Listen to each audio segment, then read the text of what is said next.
Bhilai times देखना शुरू कर चुके हैं आप। मेरा नाम सीमांत है, मेरे साथ भिलाई टाइम्स के संपादक यशवंत साहू मौजूद हैं और इस वक्त हम लोग नगर पालिका निगम भिलाई में हैं और 6 जनवरी को तय हो जाएगा कि शहर सरकार कौन चलाएगा, महापौर कौन होगा, सभापति कौन होगा, इसके नाम पे दस्तखत हो जाएगी और उसी दिन जो पार्षद जीत के आए हैं वो उनका शपथ ग्रहण भी होगा।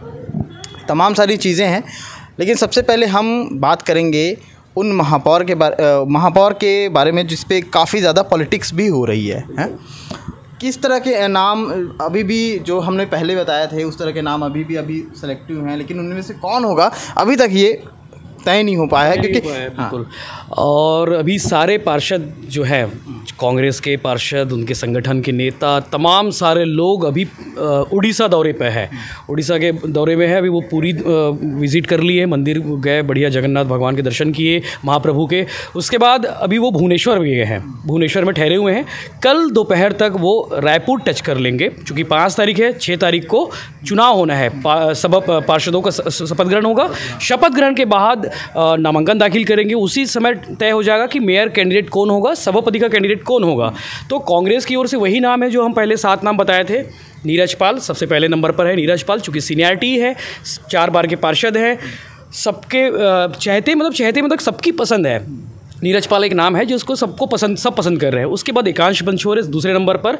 एकांश क्योंकि वो अचानक से उनको मैदान पर उतारा गया है पार्षद चुनाव लड़ने के लिए। सवाल है कि अचानक से उतारने की वजह से एकदम एक लगभग वो भी नाम है जो एकांश बंछोर है। एकांश चूँकि देवेंद्र के मित्र हैं और एक लीडरशिप है उनके साथ में, तो वो एकांश बंछोर दूसरे नंबर पर। तीसरे नंबर पर हम बात करेंगे सुभद्रा सिंह है, सीनियर है। वो बार बार एक ही बात कर रही कि सामान्य को मिलना चाहिए मौका, सामान्य को मिलना चाहिए मौका, तो उनकी बात भी सही है, सामान्य को लेकर जो बात कर रही हैं।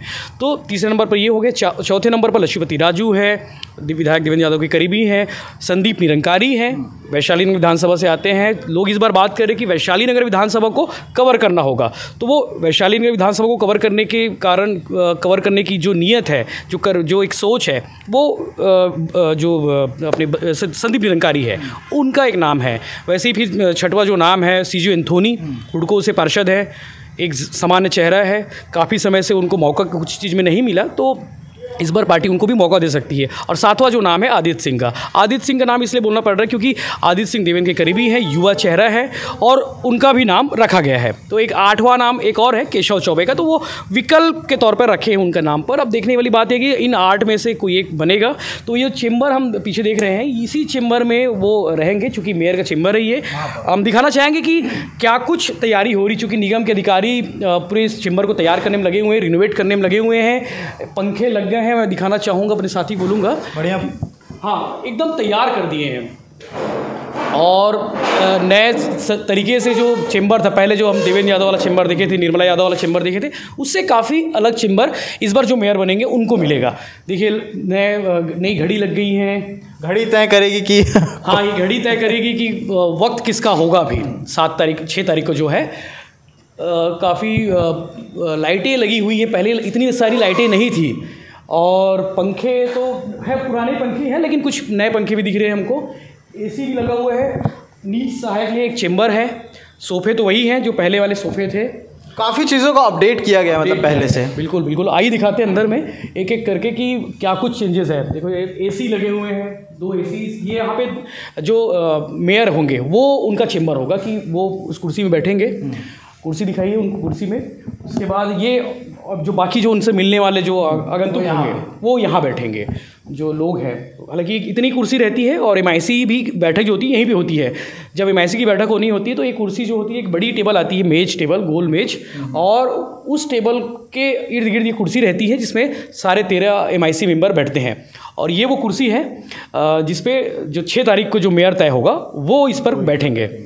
और देवेंद्र यादव चूँकि बैठते थे इससे पहले, तो अभी प्रशासक हैं सर्वेश्वर नरेंद्र भूरे, वो इस कुर्सी में बैठ रहे हैं जब से कार्यकाल खत्म हुआ है देवेंद्र यादव का। उसके बाद से प्रशासक की नियुक्ति होती है। देवेंद्र यादव से पहले भी जितने थे उनकी शायद यहाँ लिस्ट लगी हुई है। हाँ, ये ऐसा भिलाई का इतिहास है कि अब तक भिलाई में कौन कौन प्रशासक और जो मेयर रहे हैं सबसे पहले जो नाम है सेवाराम जो है आईएएस थे, कलेक्टर थे वो 1998 से 1998 तक ही, जून से जुलाई तक। 12 जून को चूंकि साडा विघटन होकर निगम बना। इसकी भी कहानी है कि साडा पहले था भिलाई विकास क्षेत्र विकास प्राधिकरण, साडा के बाद निगम बना 1998 में।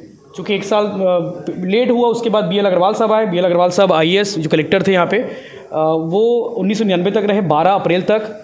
उसके बाद आलोक शुक्ला साहब आए, जिन अभी जानते हैं आलोक शुक्ला साहब नान वगैरह में रहे। वो 12 अप्रैल 1999 से सन 2000 जून 2000 तक रहे। फिर उसके बाद रिपीट हुए BL अग्रवाल साहब 22 जून 2000 से 16 अगस्त 2000 तक रहे, कुछ महीने रहे। फिर जो पहली मेयर थी भिलाई की, महिला पहली, हाँ महिला मेयर नीता लोधी, 16 अगस्त को वो कुर्सी संभाली और 15 अगस्त 2005 तक उनका कार्यकाल रहा। उसके बाद फिर जवाहर श्रीवास्तव जो IAS यहाँ पे वो थे, कलेक्टर थे, कलेक्टर और प्रशासक, 16 अगस्त से 2006 तक वो रहे, 4 जनवरी तक, 4 जनवरी 2016 तक। फिर विद्यारतन भसीन आए दूसरे मेयर बनकर, दूसरे मेयर बने वो बीजेपी के मेयर। यहाँ पे सिर्फ विद्यारतन भसीन ही इकलौते मेयर रहे बीजेपी के, बाकी सारे जितने भी मेयर रहे वो सब कांग्रेस के रहे। तो विद्यारतन भसीन 5 जनवरी 2006 से 4 जनवरी 2011 तक अपना कार्यभार संभाले। उसके बाद निर्मला यादव मेयर बनी 11 जनवरी 2011 को, और उनका कार्यकाल खत्म हुआ 21 जून 2016 को। फिर देवेंद्र यादव आए, कांग्रेस से ही बने, कांग्रेस वहाँ पे रिपीट हुई। 22 जनवरी 2016 को देवेंद्र यादव ने अपना कार्यभार संभाला और 21 जनवरी 2021 तक, इस चूँकि अब तो 22 हो चुका है, 21 तक, पिछले साल तक उन्होंने भिलाई निगम की जिम्मेदारी संभाली। उसके बाद 21 जनवरी 2021 से कलेक्टर सर्वेश्वर नरेंद्र भूरे जो अभी कलेक्टर हैं वो प्रशासक बनकर आए। अब ये लिस्ट ऊपर हो जाएगी, अपडेट हो जाएगी लिस्ट होने के बाद इसमें जो भी 11वें नंबर के जो प्रशासक रहेंगे, प्रशासक तो नहीं, कलेक्टर जो वो रहेंगे, मेयर रहेंगे, वो उनका नाम यहाँ पे दर्ज हो जाएगा 11वें नंबर के रूप में। तो वो 6 तारीख को पता चल जाएगा कि वहाँ पे 11वां नाम किसका, एक और पट्टी जुड़ जाएगी और 11वां नाम किसका होगा वो 6 तारीख को पता चल जाएगा।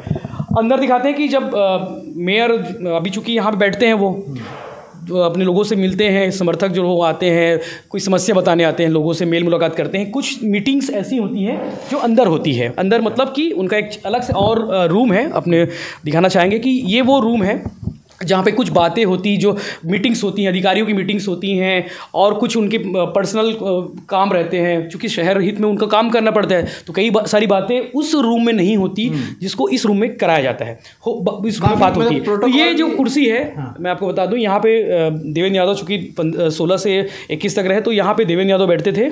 और यहाँ पे जो बाकी अधिकारी है, जो मेल मुलाकात करने वाले जो लोग होते हैं, वो इन कुर्सियों में बैठते हैं। यहाँ पे एक टीवी भी लगा हुआ है, ये टीवी तो उसी समय से लगा हुआ है जो यहाँ पे जो पिछले साल से लगा हुआ, पिछले कार्यकाल से लगा हुआ है टीवी।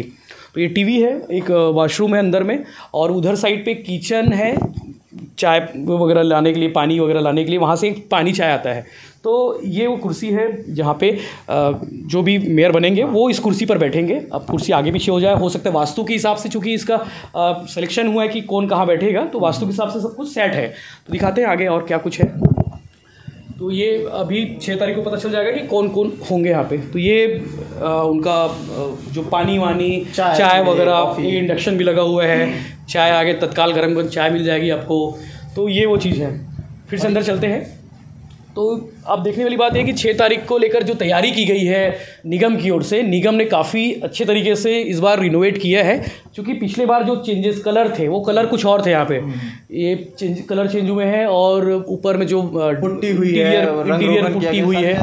ये महापौर तक तो ठीक है, सभापति को लेकर सवाल, सभापति को लेकर, चूँकि पिछले बार श्याम सुंदर राव थे, तो उनके लिए जो सभापति का जो चेंबर था वो कमिश्नर के ठीक सामने था।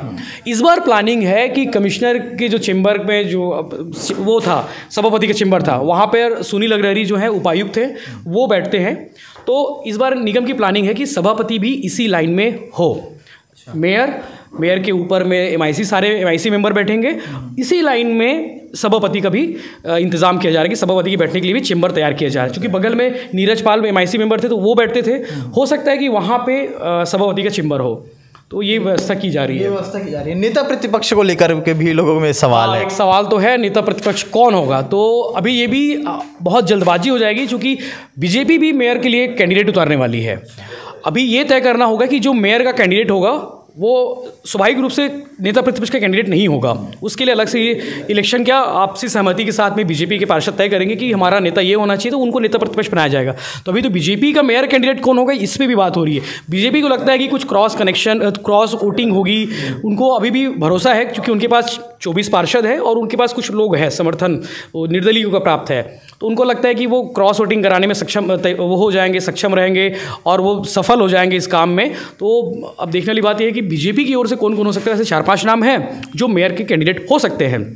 उसमें दया सिंह भी है, विनोद सिंह है जो खुर्सीपार के पार्षद हैं, रिकेश सेन खुद भी हैं, तो ऐसे महेश वर्मा है, भोजराज सिन्हा है, तो ऐसे बहुत सारे नाम हैं बीजेपी की ओर से जो दिग्गज पार्षद मैदान जीत कर आए हैं, वो मेयर कैंडिडेट हो सकते हैं। अब देखने वाली बात है कि बीजेपी किसको बनाती है मेयर कैंडिडेट जिस पे भरोसा जी वो जो क्रॉस वोटिंग कराने में सफल हो। काफ़ी खींचतान रहेगी 6 तारीख को, बिल्कुल काफ़ी खींचतान रहेगी क्योंकि हम लोग कल चरोदा गए थे। हाँ। हमने वहाँ का देखा उसके बाद, लेकिन मुझे लगता है कि लोगों की नज़र अगर टिकी है तो वो भिलाई टिकी है। सब भिलाई की बात कर रहे हैं कि भैया भिलाई में क्या होगा, हमसे लगातार फ़ोन आ रहे हैं भिलाई में कौन मेयर बन रहा है, कौन क्या बनेगा, तो तमाम तरह के सवाल हैं जो 6 तारीख की जिसका जवाब मिल जाएगा। चूँकि बैकुंठपुर के बाद बैकुंठपुर में जो घटनाक्रम हुआ, कांग्रेस बहुमत में होने के बावजूद वहाँ पे सरकार नहीं बना पाई, शहर सरकार नहीं बना पाई बैकुंठपुर में, बीजेपी बनाने में सफल हो गई। ऐसे में उस दिन कल जो हमने चरोदा में देखा कि हम लोग को भी लग रहा था कि कुछ क्रॉस कनेक्शन मतलब क्रॉस वोटिंग होने वाली है, लेकिन क्रॉस वोटिंग नहीं हुई वहाँ पे। तो यहाँ पे भी कांग्रेस बहुत मुस्तैद है, बहुत अलर्ट है, अपने सारे पार्षदों को विजिट करा रही है कि चलो भाई पूरी घूम के आते हैं, पूरी के बाद वो भुवनेश्वर वगैरह सब आसपास सब घूम रहे हैं, बढ़िया मस्त विजिट करने में अपने सारे पार्षदों को एकजुट करने में लगे हुए हैं। तो कांग्रेस कोई मौका नहीं छोड़ना चाहती इस बार मेयर बनाने में। कोई उनको बहुमत भी है, 36 से 37 पार्षद तो कांग्रेस के ही हैं, बाकी निर्दलीय को समर्थन है, उनको 42 पार्षद अभी तक हो चुके हैं जैसा हम पहले बता चुके हैं। तो कांग्रेस कोई रिस्क लेना नहीं चाहती, इसलिए देखने वाली बात यह है कि अब 6 तारीख को किस पर कांग्रेस थप्पा लगाती है कि ये हमारा मेयर कैंडिडेट होगा, ये हमारा सभापति कैंडिडेट होगा। अच्छा, आपको ये भी बता दूं कि ये बात तो स्पष्ट है कि मेयर जो होगा एक साइड से हो जाए, मतलब टाउनशिप से हो या पटरी पार से हो, दोनों सभापति और मेयर एक ही साइड से नहीं होगा। अगर मेयर टाउनशिप से होगा तो सभापति स्वाभाविक सी बात है पटरी पार से होगा, अगर पटरी पार से मेयर होगा तो टाउनशिप से सभापति होगा। तो जो 7 नाम है हमारे पास है, 6, 7, 8 नाम है, 8 नाम है, 8 में से कोई एक सभापति भी बनेगा और कोई एक मेयर भी बनेगा। अब देखने वाली बात 6 तारीख को ही पता चलेगा कि 2 कैंडिडेट कौन होते हैं जो सभापति भी बने और मेयर बने। ये देखने वाली बात है, अब उस पर इंतज़ार रहेगा सबको, और हम सबको इंतज़ार भी है कि क्या कुछ खिचड़ी पकड़ी है। अब फाइनल फैसला जो करना है वो मुख्यमंत्री भूपेश बघेल को करना है, जो देवेंद्र यादव को करना है, क्योंकि इन दोनों नेताओं को ही, इन तमाम नेताओं को, संगठन के नेताओं को यहाँ पे आगे संगठन को चलाना है, शहर चलाना है इन लोगों को। चूँकि सरकार में सत्ता सरकार के लोग हैं तो वो तय करेंगे कि उनमें से कौन होगा। चूँकि कल 5 तारीख को सब आ जाएंगे रायपुर में। आने के बाद उनके प्रभारी जो पर्यवेक्षक बनाए गए हैं वो बैठक लेंगे। बैठक के बाद मुख्यमंत्री भी 1-to-1 में बात करेंगे। 1-to-1 की बात करने के बाद सबसे पूछा जाएगा कि आपकी सहमति से किसको बनाना चाहिए। चूँकि लास्ट टाइम राजनांदगांव में हुआ था, रायपुर में भी हुआ था, सारे पार्षदों से पूछा जाता है कि आपकी नज़र में मेयर कौन हो, आपकी नज़र में सभापति कौन हो। तो पार्षदों जो बने हैं पार्षद, उनसे पूछा जाता है, तो वो बताएंगे कि सबसे ज़्यादा जिसके नाम पे सहमति होगी, जिसके ज़्यादा नाम बहुमत आएगा, उसको पार्टी बनाती, पार्टी सोच विचार के बनाती। क्योंकि कुछ नाम पार्टी भी तय करके रखती है भैया से कि हम इसको बनाने जा रहे हैं, इसको बना लेंगे, तो उसके बारे में फीडबैक लेती पार्टी कि ये कैसा रहेगा। तो अब वो देख, हमने पहले भी वीडियो बनाया, काफ़ी सारे कमेंट ऐसे थे जो नीरज पाल को बार बार टारगेट कर रहे थे कि इनको लाना चाहिए। तो सीनियर के एक मुताबिक या फिर जैसा भी है, एक कमेंट लोगों का मतलब, हाँ, क्योंकि हम तो सिर्फ यहाँ भी बाहर में कुछ निगम के अधिकारियों से बात कर रहे थे, कुछ कर्मचारियों से बात कर रहे थे, तो मैंने पूछा आप बताओ कि मेयर कौन होना चाहिए। तो भैया बोले मेयर तो सब जानता हो, सब एक्ट के बारे में पता हो, उसको मेयर बनाना चाहिए। तो भैया कौन है?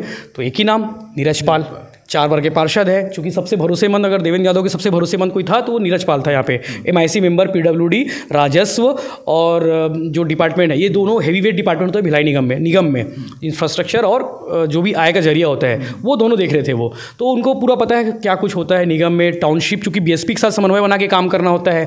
तो नीरज पाल एक बड़ा चेहरा है, नंबर 1 की पोजीशन अभी रखते हैं, इस पूरे शहर सरकार में भी नंबर 1 की पोजीशन रखते थे देवेंद्र के बाद।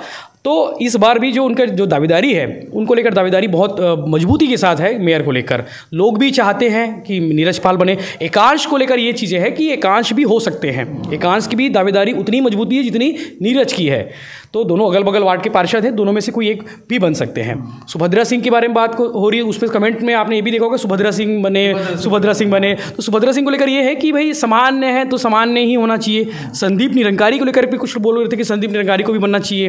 तो ये तो लोग हैं, जनता जनार्दन है, जनता जनार्दन ने अपना पार्षद भेज दिए हैं। अब तय कर रहे हैं संगठन को, शहर जो सरकार है उनको तय करना है कि मेयर कौन हो जो शहर भिलाई को चला सके। क्योंकि चुनौतियाँ बहुत कुछ होने वाली है, फंडिंग है नहीं भिलाई के पास में, महीनों से बिजली बिल नहीं पटा हुआ है भिलाई का, भिलाई निगम का बिजली बिल, कब स्ट्रीट लाइट बंद हो जाए इसका कोई ठिकाना नहीं है।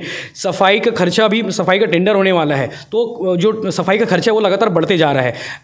सड़कें ख़राब हैं, जो इंटरनल जो सड़कें अपन कई गलियाँ देखे होंगे, तो बहुत खर्चा होने वाला है, बहुत काम होने वाला है। में जो बैठेगा जो ताज है वो कांटों का ताज है, वो सब्ज भाग दिखते हैं, बहुत अच्छा लगता हो कि कुर्सी में बैठ जाए, लेकिन जो कुर्सी में बैठेगा उसको पता चलेगा कि भाई कितना अभी बहुत टफ है, चुनौती बहुत ज़्यादा है यहाँ पे भिलाई में। क्योंकि जब कोविड ने 2 साल पीछे हम लोग को धकेला है, निगम को भी धकेल दिया पीछे 2 साल, तो जो इनकम होने चाहिए थे, लोगों से टैक्स आने चाहिए थे, वो सब टैक्स नहीं आ पाए हैं बहुत सारे।